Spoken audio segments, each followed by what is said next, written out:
Hi ಕನ್ನಡಿಗರು ಹೇಗಿದ್ದೀರಾ? ನಾನು ಚೆನ್ನಾಗಿದ್ದೀನಿ. ಖಂಡಿತ ಈ ಸಮಯ ಯೂಟ್ಯೂಬ್ ಚಾನಲ್ ಸಬ್ಸ್ಕ್ರೈಬ್ ಮಾಡ್ಕೊಳ್ಳಿ, ನಮ್ಮ ಮನಸ್ಸು ಬೆಳೆಸ್ರಿ. ಆದಷ್ಟು ಬೇಗ ಫುಲ್ ಟೈಮ್ ಜಾಬ್ ಕರ್ಕೊಂಡ್ಬಂದು ಈ ಕರ್ನಾಟಕ ರಾಜ್ಯದ ಸೇವೆ ಮಾಡೋಕ್ಕೆ ನಮಗೊಂದು ಅವಕಾಶ ಮಾಡಿಕೊಡಿ ಅಂತ ಕನ್ನಡಿಗರಲ್ಲಿ ಕೈ ಮುಗಿದು ಬೇಡ್ಕೊಳ್ತೀವಿ. ಇವತ್ತು ನಿಮಿಷ ಪ್ರಾರಂಭ ಮಾಡ್ತಾ ಇದ್ದೀನಿ. ಏನಪ್ಪ ಅಂತಂದರೆ, ನಿಮಗೆಲ್ಲ ಗೊತ್ತಿದೆ 2025ರಲ್ಲಿ Karnataka state cricket association election ನಡೀತು. ಈ ಎಲೆಕ್ಷನ್ನಲ್ಲಿ ನಮ್ಮ ಮಾಜಿ ಹಿರಿಯ ಆಟಗಾರರು ಆಗಿರ್ತಕ್ಕಂಥ ವೆಂಕಟೇಶ್ ಪ್ರಸಾದ್ ಅವರು ಜಯಬೇರಿ ಬಾರಿಸೋದ್ರ ಮುಖಾಂತರ ಅಧ್ಯಕ್ಷ ಸ್ಥಾನವನ್ನು ಅಲಂಕರಿಸಿದ್ದಾರೆ. ಪ್ರಸ್ತುತ KSCA ಪ್ರೆಸಿಡೆಂಟ್ ಯಾರಪ್ಪ ಅಂತ ನಮ್ಮ ವೆಂಕಟೇಶ್ ಪ್ರಸಾದ್ ಅವರು. ತುಂಬ ಸಂತೋಷ ಆಗಿದೆ ಕರ್ನಾಟಕ ರಾಜ್ಯದ ಜನತೆಗೆ, ಕರ್ನಾಟಕ ರಾಜ್ಯದ ಕ್ರಿಕೆಟ್ ಅಭಿಮಾನಿಗಳಿಗೆ ತುಂಬ ಸಂತೋಷ ಆಗಿದೆ. ಯಾಕಪ್ಪ ಅಂತಂದರೆ, ಒಬ್ಬ ಹಿರಿಯ, ಒಬ್ಬ ಮುತ್ಸದ್ದಿ, ಒಬ್ಬ ಮಹಾನ್ ಆಟಗಾರ, ಒಳ್ಳೆ ಬೌಲರು, ಮಾಜಿ ಬೌಲರು ಅಧ್ಯಕ್ಷರಾಗಿರೋದು ನಮಗೆಲ್ಲ ಸಂತೋಷ ತಂದಿದೆ.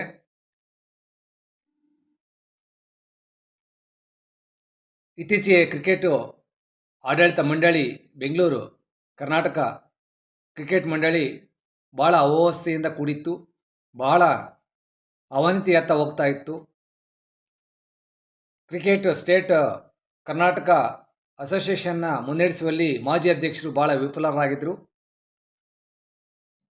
ಅದಕ್ಕೆ ಉನ್ನತ ಮಟ್ಟಕ್ಕೆ ತೆಗೆದುಕೊಂಡು ಹೋಗುವಲ್ಲಿ ವಿಫಲರಾಗಿದ್ದರು. ನಮಗೆಲ್ಲ ಒಂದು ನೋವು ಕಾಡ್ತಾ ಇತ್ತು, ಯಾಕಪ್ಪ ಕರ್ನಾಟಕ ಕ್ರಿಕೆಟ್ ಅಸೋಸಿಯೇಷನ್ ಇಷ್ಟೊಂದು ವೀಕ್ ಆಗಿದೆ ಅಂತ. ಇಂಥ ಸಂದರ್ಭದಲ್ಲಿ ವೆಂಕಟೇಶ್ ಪ್ರಸಾದ್ ಅವರು ಅಧ್ಯಕ್ಷರಾಗಿ ಆಯ್ಕೆಯಾಗಿರುವುದು ನಮಗೆಲ್ಲ ಖುಷಿ ತಂದಿದೆ, ಭರವಸೆ ಮೂಡಿದೆ. ಈ ಒಂದು ಕರ್ನಾಟಕ ಸ್ಟೇಟು ಕ್ರಿಕೆಟ್ ಅಸೋಸಿಯೇಷನ್ನ ವೆಂಕಟೇಶ್ ಪ್ರಸಾದ್ ಅವರು ನೇತೃತ್ವದಲ್ಲಿ ಪ್ರಬಲವಾಗಿ ಮುನ್ನಡೆಸ್ತಾರೆ, ಉನ್ನತ ಮಟ್ಟಕ್ಕೆ ತೆಗೆದುಕೊಂಡು ಹೋಗ್ತಾರೆ ಅಂತ ಪೂರ್ಣ ಭರವಸೆ ಕರ್ನಾಟಕ ರಾಜ್ಯದ ಕ್ರಿಕೆಟ್ ಫ್ಯಾನ್ಸ್ಗಳಿಗೆ ಬಂದಿದೆ, ಕರ್ನಾಟಕ ರಾಜ್ಯ ಜನತೆಗೂ ಬಂದಿದೆ. ಒಂದು ಕಾಲದಲ್ಲಿ ವೆಂಕಟೇಶ್ ಪ್ರಸಾದ್ ಅವರ ಬೌಲಿಂಗ್ಗೆ ಪಾಕಿಸ್ತಾನ ತಂಡ ನಡುಗ್ತಾ ಇತ್ತು. ಪಾಕಿಸ್ತಾನದ ಆಟಗಾರರು, ಬ್ಯಾಟ್ಸ್ಮನ್ಗಳು ವೆಂಕಟೇಶ್ ಪ್ರಸಾದ್ ಅವರು ಗ್ರೌಂಡಿಗೆ ಬಂದರೆ ಪಾಕಿಸ್ತಾನ ಆಟಗಾರರು ಹೆದರ್ತಾ ಇದ್ರು ಅವ್ರ ಬೌಲಿಂಗಿಗೆ.